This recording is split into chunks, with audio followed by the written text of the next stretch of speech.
Hello everyone, this is Rajat Ahuja. Welcome to the YouTube channel of Sky Kota Academy. आज हम लोग 12th physics की class start करने वाले हैं। कभी भी जब मैं 12th की क्लास स्टार्ट करता हूं तो हमेशा सबसे पहले बेस से स्टार्ट करता हूं। आपको सबसे पहले ये पता होना चाहिए कि एग्ज़ाम का पैटर्न क्या है, जो 12th बोर्ड का पैटर्न है। साथ में आपको ये पता होना चाहिए कि 12th का सिलेबस क्या है। तो आज हम स्टार्ट वहीं से करने वाले हैं। तो सबसे पहले हम देखेंगे कि 12th फिजिक्स का सिलेबस क्या है और कैसे कैसे पढ़ना है, और उसका एग्जाम वाइज वेटेज के बारे में हम बात करने वाले हैं। तो चलो हम स्टार्ट करते हैं आज सिलेबस से। 12th के फिजिक्स का सिलेबस, तो आपको सबसे पहले पता होना चाहिए कि जो आपका फर्स्ट चैप्टर है जहां से हम स्टार्ट करने वाले हैं वो है electric charges and field.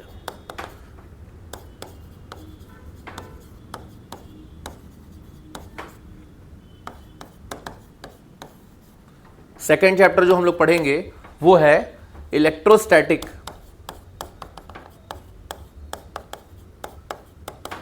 Potential and capacitance. Third chapter जो हम लोग पढ़ेंगे वो है करंट इलेक्ट्रिसिटी।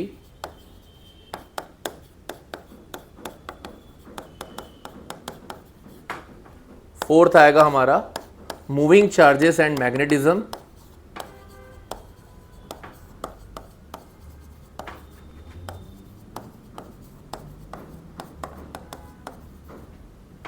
फिफ्थ चैप्टर जो हम लोग पढ़ेंगे वो है मैग्नेटिज्म एंड मैटर।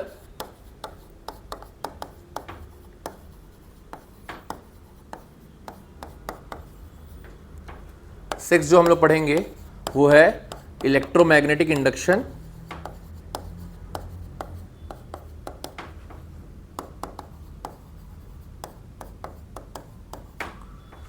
सेवन जो हम लोग पढ़ेंगे वो है अल्टरनेटिंग करंट।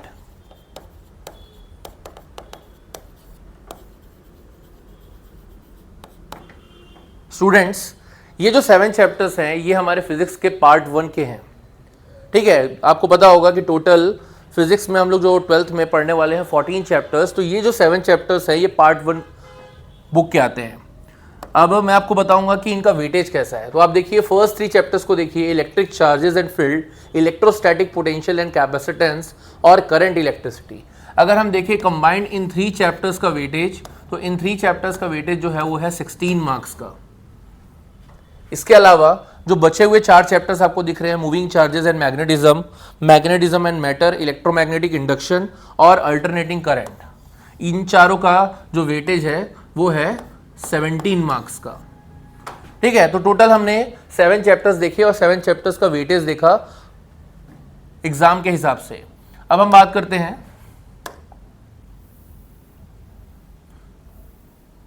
नेक्स्ट 7 चैप्टर्स का। तो let's see what are the next 7 chapters. तो 8 चैप्टर जो आता है हमारा पार्ट 2 का वो है इलेक्ट्रोमैग्नेटिक वेव्स।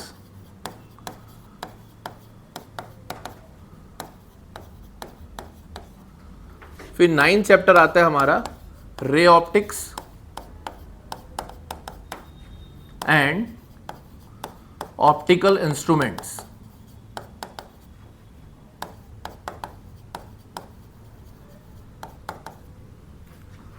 फिर 10th चैप्टर आता है आपका वेव ऑप्टिक्स।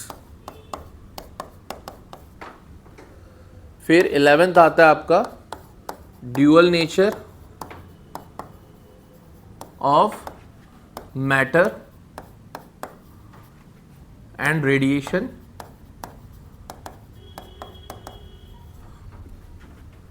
ट्वेल्थ चैप्टर आपका आता है एटम्स। 13th nuclei. और 14th जो आता है वो है लास्ट चैप्टर जो है हमारे फिजिक्स का, वो है सेमीकंडक्टर डिवाइसेस। तो इन टोटल हम पार्ट 2 में भी 7 चैप्टर्स पढ़ेंगे 8 से लेके 14 तक। तो टोटल कितने चैप्टर्स हुए हमारे? 14 चैप्टर्स। अब हम देखते हैं बचे हुए चैप्टर्स का वेटेज कितना है। तो अगर हम बात करें chapter 8 electromagnetic waves, chapter 9 ray optics and optical instrument और चैप्टर 10 वेव ऑप्टिक्स, इन 3 चैप्टर्स का जो वेटेज है वो है 18 मार्क्स का। Electromagnetic waves, ray optics and optical instrument and wave optics, इन 3 का वेटेज है 18 मार्क्स का। इसके बाद आता है dual nature of matter, atoms और न्यूक्लियाई। फर्दर इन 3 चैप्टर्स का जो वेटेज है वो है 12 मार्क्स का। और जो लास्ट चैप्टर आपको दिख रहा है सेमीकंडक्टर डिवाइसेस, इसका जो वेटेज है वो है 7 मार्क्स का। तो अगर आप ऐड अप करेंगे पूरे चैप्टर्स का weightage 16 plus 17 plus 18 plus 12 plus 7, तो टोटल मिला के आपका कितना मार्क्स हो जाएगा? 70 मार्क्स। तो ये हमारा 70 मार्क्स का पेपर है। तो पूरा वेटेज मैंने आपको डिटेल में डिस्कस किया। अब हम बात करेंगे कि ये चैप्टर्स क्यों ऐसे लिंक्ड हैं और थोड़ा सा और डिटेल में समझेंगे, ताकि हमको ये चैप्टर के बारे में, सीक्वेंस के बारे में थोड़ा सा और क्लैरिटी मिले और हमारे दिमाग में बैठ जाए कि क्या क्या चैप्टर हम 12th में पढ़ने वाले हैं। चैप्टर हमको इतना याद हो जाना चाहिए कि हम कभी भी कोई आपसे पूछे कि कौन सा चैप्टर कौन सा है तो आप डिटेल में बता सकें। तो सबसे पहले बात करते हैं हम इलेक्ट्रिक चार्जेस एंड फील्ड, और ये 7 चैप्टर की बात करते हैं अल्टरनेटिंग करंट। एक चीज मैं आपको क्लियर बता देता हूं यहां पे कि अगर मैं कभी भी चाहूं और मैं बोलूं कि चलो मैं चैप्टर 5 से स्टार्ट कर सकता हूं, तो मैं नहीं कर सकता। ये आपको याद रखना है हमेशा कि चैप्टर 1 से लेके 7 जो है वो इंटरलिंक्ड है।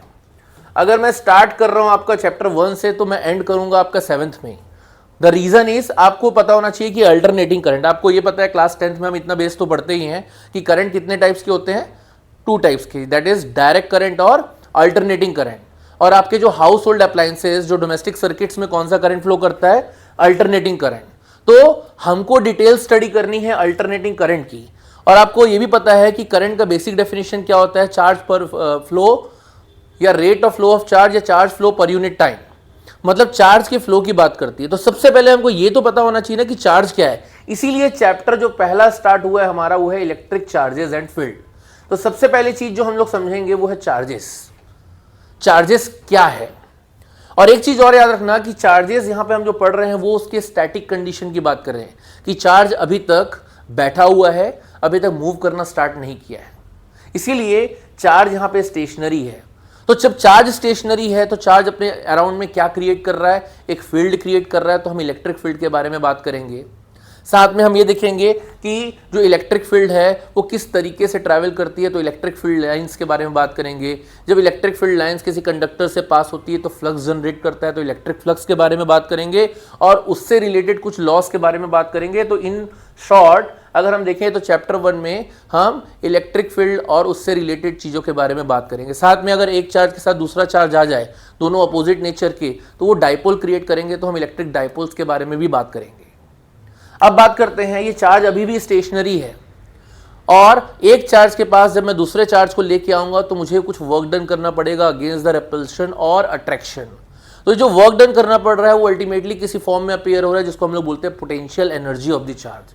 तो हम इस चैप्टर में पोटेंशियल एनर्जी के बारे में बात करेंगे, इलेक्ट्रिक पोटेंशियल के बारे में बात करेंगे। साथ में हम ये भी देखेंगे कि चार्ज को हम कैसे 2 प्लेट्स के बीच में स्टोर कर सकते हैं, और ऐसा कौन सा डिवाइस है जो चीज़ चार्ज को स्टोर करने के लिए यूज़ किया जाता है, जिसको हम बोलते हैं कैपेसिटेंस। तो हम कैपेसिटेंस या कंडेंसर्स के बारे में बात करेंगे चैप्टर 2 में।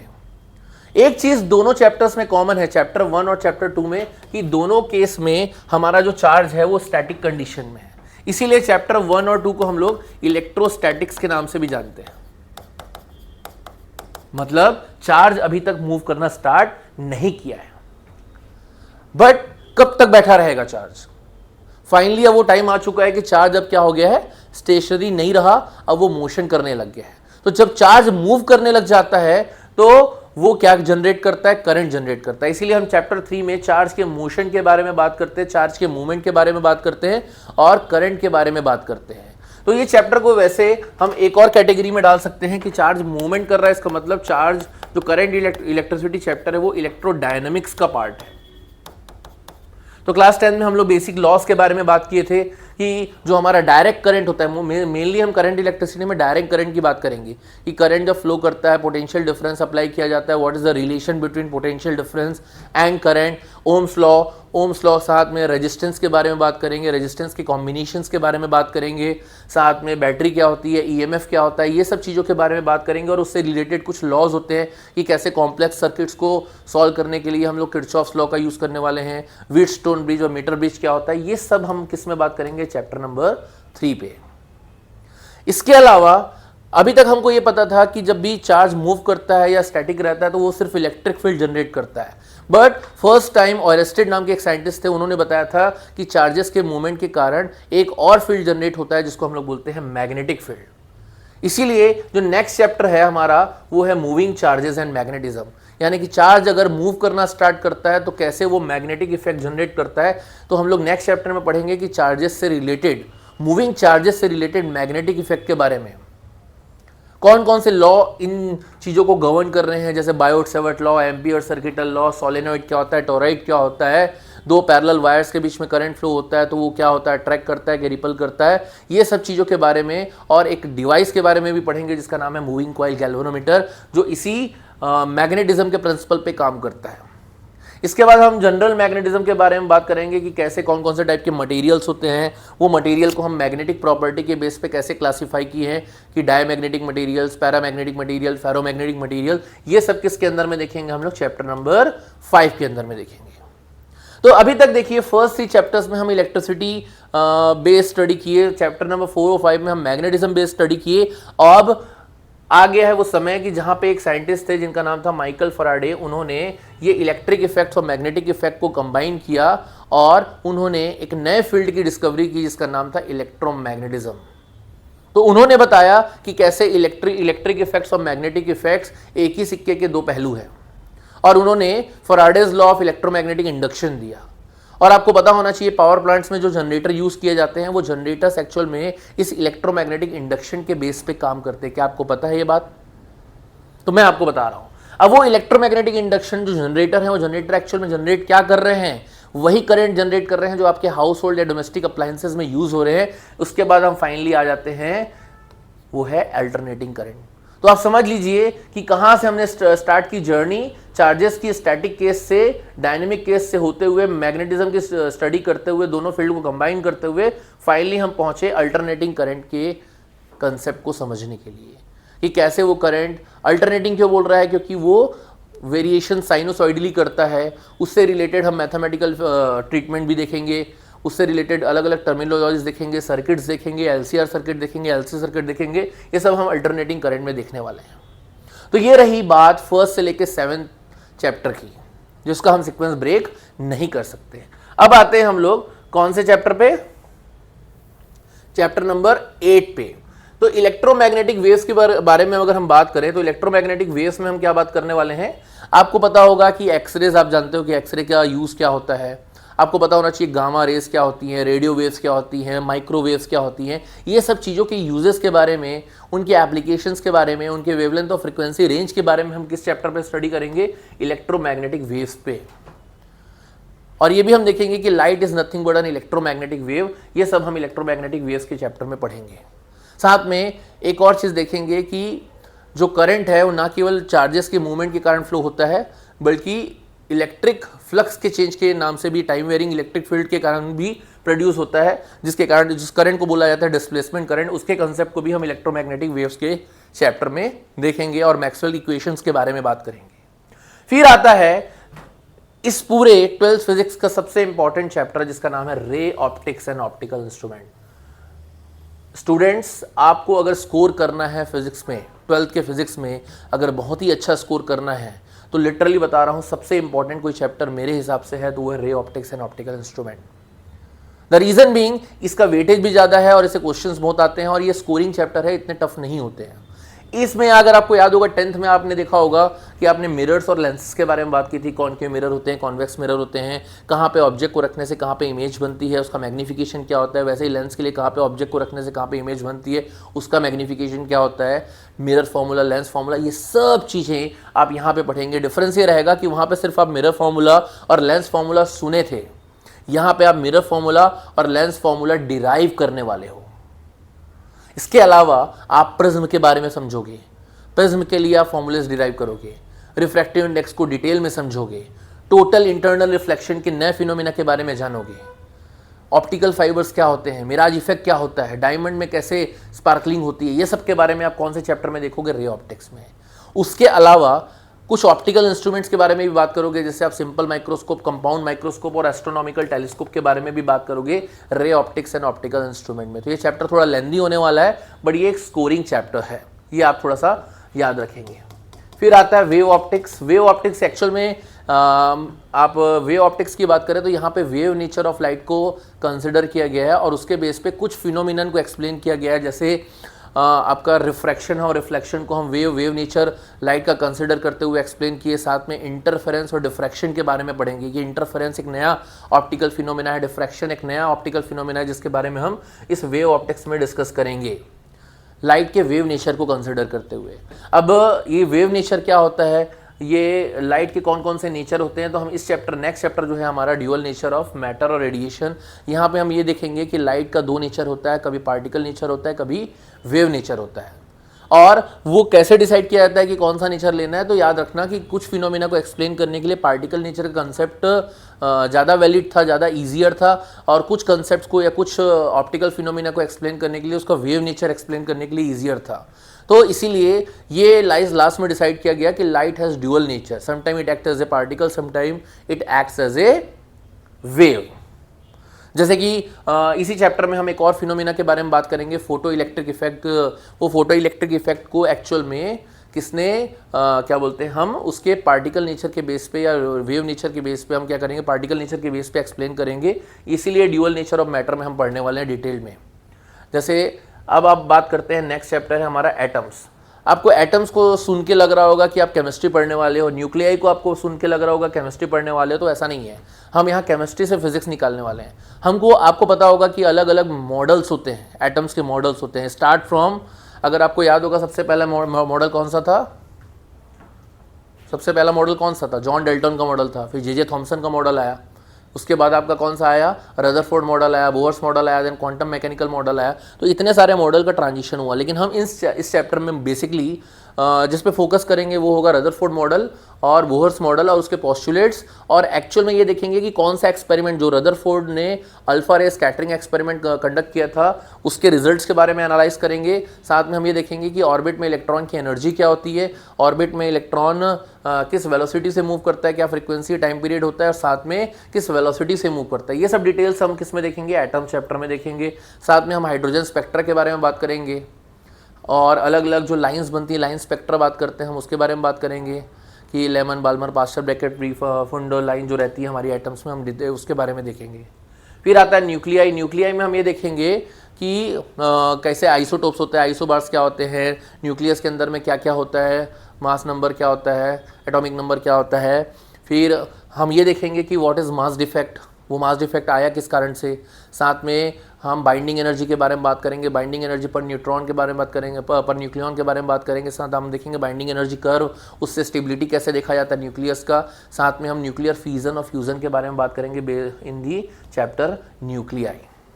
फिर लास्ट चैप्टर की बात करते हैं सेमीकंडक्टर डिवाइसेस की। तो सेमीकंडक्टर डिवाइसेस जो चैप्टर है, इस सेमीकंडक्टर डिवाइसेस चैप्टर में हम लोग अलग अलग टाइप के डायोड्स के बारे में बात करेंगे। डायोड्स जो जैसे पीएन जंक्शन डायोड होता है, पी टाइप सेमीकंडक्टर क्या होता है, एन टाइप सेमीकंडक्टर क्या होता है, सेमीकंडक्टर क्या होता है, उसके एनर्जी बैंड्स कैसे बनते हैं, ये सब के बारे में बात करेंगे। रेक्टिफायर क्या होता है, रेक्टिफायर के एप्लीकेशंस क्या हैं, क्या full wave rectifier, half wave rectifier क्या होता है, ये सब के बारे में हम सेमीकंडक्टर डिवाइसेस चैप्टर में पढ़ेंगे। तो इन शॉर्ट ये आपको 14 चैप्टर्स की जर्नी आपको समझ आई, कैसे हम चैप्टर 1 से लेकर चैप्टर 14 पढ़ने वाले हैं। इसके अलावा हमको एक चीज़ और पता होना चाहिए, अगर ये 14 चैप्टर्स पता है, इसके अलावा हमको एक चीज़ और पता होना चाहिए, वो होता है एग्जाम का पैटर्न। तो अगर आपको क्वेश्चन पेपर का पैटर्न पता है तभी आप अच्छे से प्रिपेयर कर सकते हो। बोर्ड क्वेश्चन पेपर का पैटर्न क्या होता है, तो let's discuss the question paper pattern. तो आपको पता होना चाहिए टोटल सेक्शंस कितने होते हैं। तो आपको पता होना चाहिए टोटल सेक्शन जो होते हैं वो 5 सेक्शंस होते हैं। सबसे पहला आता है सेक्शन ए, फिर होता है सेक्शन बी,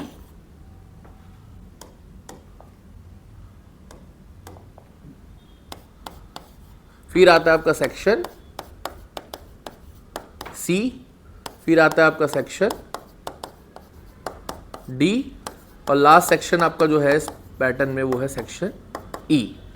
सबसे पहले पता होना चाहिए कि सेक्शन ए जो है वो कौन सा टाइप का होता है, एमसीक्यू टाइप का। इस सेक्शन एमसीक्यू टाइप का है। दूसरा सेक्शन बी हमारा कौन सा है, शॉर्ट आंसर टाइप का है। ये भी शॉर्ट आंसर टाइप का है, शॉर्ट बोलो या वेरी शॉर्ट बोलो। सेक्शन डी होता है हमारा केस बेस्ड और सेक्शन ई होता है हमारा long answer type question. MCQ type में भी अगर आप देखोगे तो टोटल क्वेश्चंस हमारे यहाँ पे 12 जो रहते हैं वो बेसिक एमसीक्यूज रहते हैं, objective type multiple choice questions रहते हैं, प्लस 4 जो रहते हैं वो असर्शन रीजन टाइप क्वेश्चंस रहते हैं। तो इन टोटल कितने क्वेश्चंस हुए, 16 हुए, है ना। 1 मार्क्स के कितने क्वेश्चन, 16 क्वेश्चन, तो इन टोटल 16 मार्क्स। अब बात करते हैं सेक्शन बी का। सेक्शन बी में अगर हम बात करें 2 मार्क्स के 5 क्वेश्चंस रहते हैं, तो in total how many marks, 10 marks. फिर बात करते हैं सेक्शन सी की। तो सेक्शन सी में 3 मार्क्स के 7 क्वेश्चंस रहते हैं, तो टोटल वेटेज कितना हो गया, 21। फिर आता है केस बेस्ड। केस बेस्ड में 4 मार्क्स के 2 क्वेश्चंस रहते हैं, तो टोटल वेटेज हो गया इसका 8 मार्क्स। और लास्ट में आ गया 5 मार्क्स के 3 क्वेश्चंस, तो ये टोटल कितना वेटेज हो गया, 15 मार्क्स। इसको आप ऐड करोगे 15 + 8 + 21 + 10 + 16, तो it comes out to be how many, 70 marks. तो टोटल आपका 70 मार्क्स का पेपर है जिसका ये पैटर्न है जो आपको पता होना चाहिए। इसके अलावा आपको एक चीज़ और पता होना चाहिए कि इसमें लॉन्ग आंसर टाइप क्वेश्चंस में तीनों में आपको ऑप्शंस मिलते हैं, तीनों क्वेश्चंस में आपको ऑप्शंस मिलते हैं। केस बेस्ड में आपको इंटरनल क्वेश्चन में किसी एक क्वेश्चन में आपको ऑप्शन मिलेगा, दोनों क्वेश्चन, 2 केस बेस्ड है तो दोनों के एक एक क्वेश्चंस में आपको ऑप्शंस रहेंगे। फिर क्या बोलते हैं, जो 3 मार्क्स के क्वेश्चंस हैं उसमें किसी भी एक क्वेश्चन में आपको ऑप्शन रहेगा, और वैसे 2 मार्क्स में भी किसी एक क्वेश्चन में ऑप्शन रहेगा। तो ये आपको पता होना चाहिए ओवरऑल क्वेश्चन पेपर का पैटर्न क्या होता है। तो स्टूडेंट्स, टोटल आज आपने क्या देखा कि टोटल आपका जो टोटल क्वेश्चन पेपर का पैटर्न आपने देखा, और उससे पहले आपने देखा कि 12th फिजिक्स का सिलेबस किस ऑर्डर में अरेंज्ड है और आपको क्या क्या पढ़ना है। तो होपफुली आज की क्लास आपको समझ आई होगी, जो इंट्रोडक्टरी क्लास है कि फिजिक्स को पढ़ने के लिए आपको जो प्री रिक्विसाइट्स हैं, जो पता होना चाहिए, वो आपको आज मैंने बताया। होपफुली आपको ये क्लास पसंद आई होगी। Thank you.